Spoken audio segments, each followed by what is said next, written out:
और कृष्ण पवार जी हमारे लिए घर के आदमी भी हैं और मेहमान भी हैं। उनका भी विशेष रूप से आज करनाल पधारने पर स्वागत।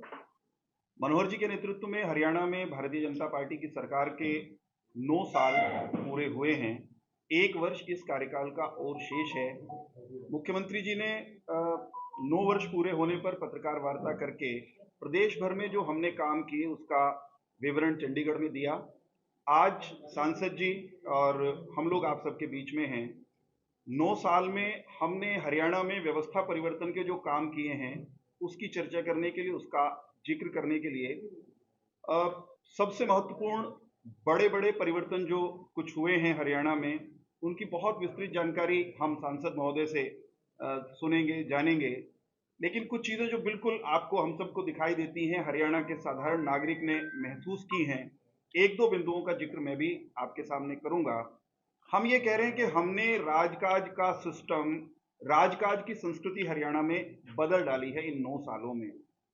जब हरियाणा में हमारी सरकार आई थी मनोहर जी के नेतृत्व में 2014 में, जब भारतीय जनता पार्टी की सरकार बनी थी, उस समय हरियाणा में सरकारी नौकरी वो बिना खर्ची पर्ची सिफारिश जिला जाति क्षेत्र ये देखे बिना मिल सकती है, इसकी कल्पना करना भी हरियाणा के नौजवान नवयुवतियों ने छोड़ दिया था। मैं निजी तौर पर यह मानता हूं कि सबसे बड़ा क्रांतिकारी परिवर्तन अगर कोई हुआ है इन 9 सालों में तो वो ये हुआ है कि अब हरियाणा के नौजवान नवयुवती, उनके मन में एक विश्वास जाग गया है कि हरियाणा की भर्तियां वो बिना खर्ची पर्ची के मेरिट पर होती हैं। इसलिए सब कोचिंग इंस्टीट्यूट्स में अगर आप स्वयं जाकर भी देखेंगे तो और पूछेंगे वहां पर तैयारी करने वाले बच्चों से, तो वो ये कहेंगे साहब कि हम हरियाणा की परीक्षाओं की, प्रतियोगी परीक्षाओं की तैयारियां कर रहे हैं। एक बड़ा परिवर्तन जो मुझे लगता है, मैं भी गांव में पैदा हुआ, हम सब गांव से ताल्लुक रखने वाले लोग हैं ज्यादातर। हरियाणा में जब हमारी सरकार बनी, गिने चुने कोई गांव होंगे जहां 24 घंटे बिजली, आबाद बिजली की आपूर्ति हो रही है। मुख्यमंत्री जी ने शुरू में ही कहा कि मारा गांव जगमग गांव एक योजना लेके आएंगे, 24 घंटे बिजली गांव को भी देंगे। हमें भी लगता था कि ये तो हो नहीं सकता, बहुत टेढ़ा काम है, ये तो औखा काम है, गांव में बिजली क्यों कर जाएगी। तो एक बड़ी आपने देखी वो एक बड़ी उपलब्धि ये है कि अब हरियाणा में करीब करीब 5800 गांव ऐसे हैं जहां हम 24 घंटे आबाद निर्बाध बिजली दे रहे हैं। इस सरकार के कार्यकाल, ये वाला कार्यकाल पूरे होने से, यानी अगले 6-8 महीने के भीतर भीतर हम हरियाणा के लगभग हर गांव में 24 घंटे बिजली की व्यवस्था कर देंगे। अपने करनाल में भी कुछ ऐसी अच्छी चीजें हुई हैं जो उल्लेखनीय हैं। 2014 तक यूनिवर्सिटी जो है करनाल में थी क्या कोई? जब हम कहते थे तो ये था भी ना, भी करनाल में तो यूनिवर्सिटी को नहीं, कॉलेजों की संख्या भी सीमित थी। इस अवधि में 2 नए विश्वविद्यालय वो करनाल जिले को मिले, महाराणा प्रताप बागवानी विश्वविद्यालय, उद्यान विश्वविद्यालय और पंडित दीनदयाल उपाध्याय चिकित्सा विश्वविद्यालय कुटेल। ये दोनों विश्वविद्यालय ये फंक्शनल हो गए हैं, आपकी जानकारी में है ही। दोनों में कोर्सेज शुरू हो गए, कैंपस का निर्माण शुरू हो गया और कुटेल का विश्वविद्यालय 1200 करोड़ से ज्यादा का निवेश होकर के वहां काम बहुत तेज गति से हो रहा है। 10 ब्लॉक, 10 टावर बनकर के तैयार हैं, अस्पताल की बिल्डिंग लगभग तैयार है। बहुत जल्द उसका हम लोकार्पण करते दिखेंगे। इसी तरह महिला कॉलेज पाड्ढा में, जुंडला में, तरावड़ी में, ऐसे जो चीजें पहले हो नहीं रही थी वो हमने करनाल में भी होती हुई देखी हैं। हर क्षेत्र में करनाल भी आगे बढ़ा है, अपना क्षेत्र भी आगे बढ़ा है। ये जो 9 साल हैं ये व्यवस्था परिवर्तन के साल इस नाते से हम इनको मानते हैं।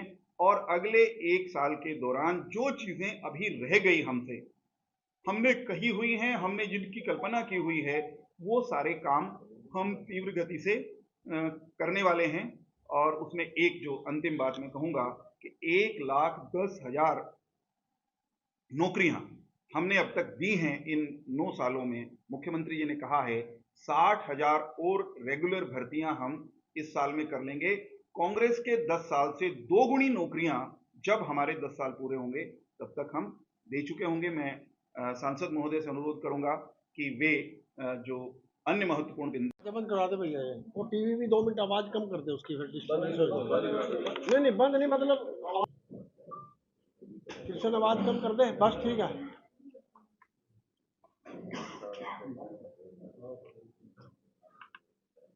आज की इस प्रेस वार्ता में उपस्थित हमारे राज्यसभा के सांसद परम आदरणीय श्रीमान कृष्णलाल पंवार जी, हमारे प्रदेश के प्रवक्ता भाई वीरेंद्र चौहान जी, मेरे साथ जिला में महामंत्री सुनील गोयल जी, राजवीर शर्मा जी, और उपस्थित सम्मानित सभी सोशल मीडिया,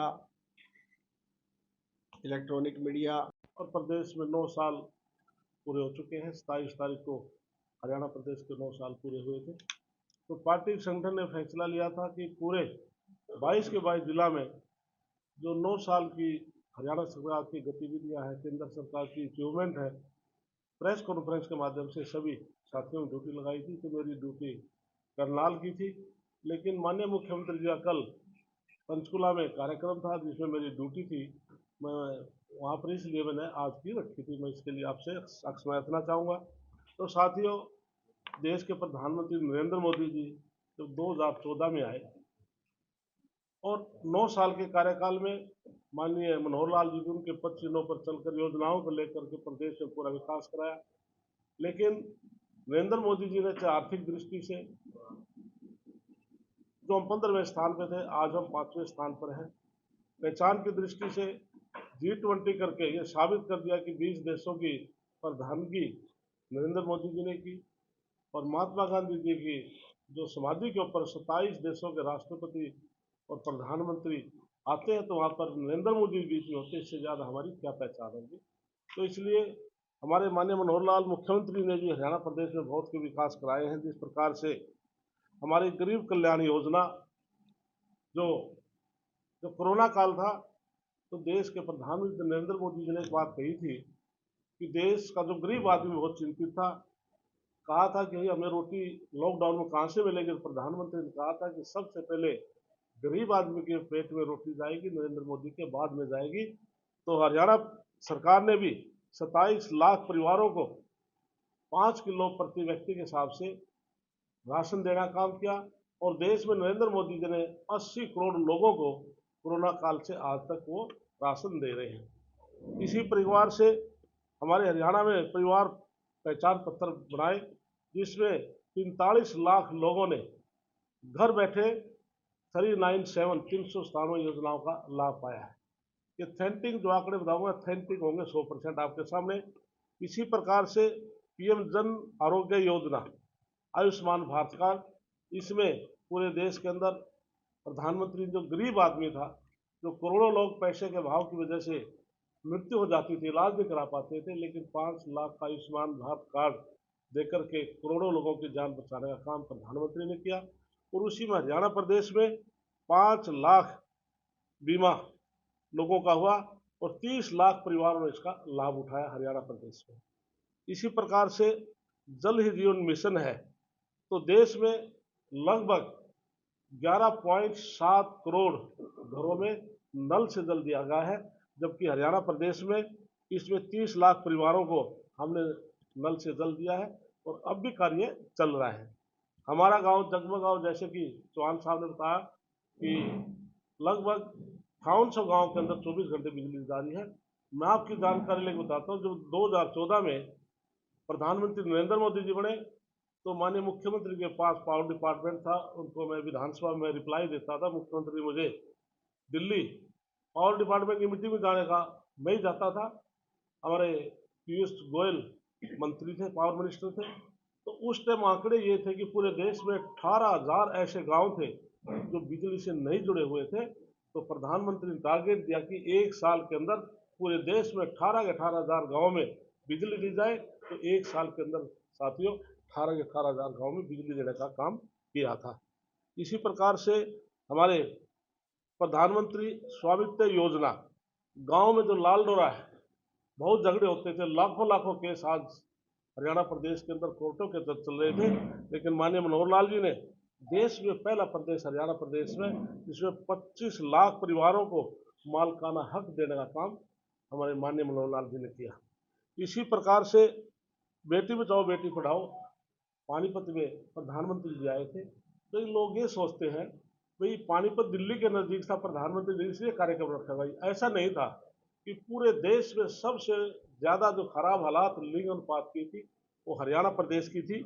उसमें हमारी बेटियों की 871 1000 के पीछे बेटियां थी, लेकिन आज सरकार ने इतनी मेहनत की है, हमारे अधिकारियों ने मेहनत की है, आज हमारी स्थिति सितंबर 30 सितंबर तक 1000 बेटियों के पीछे 932 लड़कियां हैं। इसी प्रकार से हमारे पीएम किसान योजना के तहत आज 19.5 लाख किसानों को हम 4645 करोड़ रुपया उनको हम अनुदान फसल के तौर पर दिया, ब्यौरा दिया, और 12 लाख किसानों को उनके खाते में जो फसल उन्होंने जो बेची थी उनका 85,000 करोड़ उनके खाते में सीधा भेजने का काम हरियाणा सरकार ने किया। इसी प्रकार से प्रति व्यक्ति आय 2014 में थी 1,37,770 थी, लेकिन आज बीजेपी की सरकार में 2,96,685 रुपये प्रति व्यक्ति आज हमारी आय है। खाद्य उत्पादन 2014-15 में था 169.74 लाख टन था, लेकिन आज की सरकार में 185.505 टन आज का हमारा उत्पादन है। चीनी मिल 2014-15 में केवल 11 थी, लेकिन हमारे कार्यकाल में आज बढ़कर वो 14 हो चुकी हैं। और महाविद्यालयों की संख्या जैसे कि चौहान साहब ने बताया कि पहले संख्या 105 थी 2014-15 में, और आज 182 महाविद्यालय हमारे हरियाणा प्रदेश के अंदर इतनी बढ़ोतरी है। मेडिकल कॉलेजों की संख्या 2014-15 में केवल 7 मेडिकल कॉलेज थे, लेकिन आज बढ़कर संख्या हमारी 15 हो चुकी है। इसी प्रकार से विश्व महाविद्यालय की संख्या 2014-15 में 43 थी और आज बढ़कर वो 56 हो चुकी है। और राज्य के जो ITI प्रशिक्षण सेवाएं जो 14-15 में 142 थे, जो आज बढ़कर के 192 हो चुके हैं। और हमारे ग्राम पंचायतें पढ़ी लिखी पूरे देश में हरियाणा प्रदेश ऐसा है जिसमें पढ़ी लिखी पंचायतें, और हमारी महिलाओं को हमने 50% उनको प्रतिनिधि देने का भी काम किया। मेरा पानी मेरा विरासत, इसको क्योंकि आज जो अपर पैडी लगती है वहाँ पर पानी कंजम्पशन ज़्यादा होता है, हमारे 22-23 जो ब्लॉक डार्क जोन में आ चुके हैं, इसलिए मुख्यमंत्री ने योजना बनाई पानी को बचाया जाए।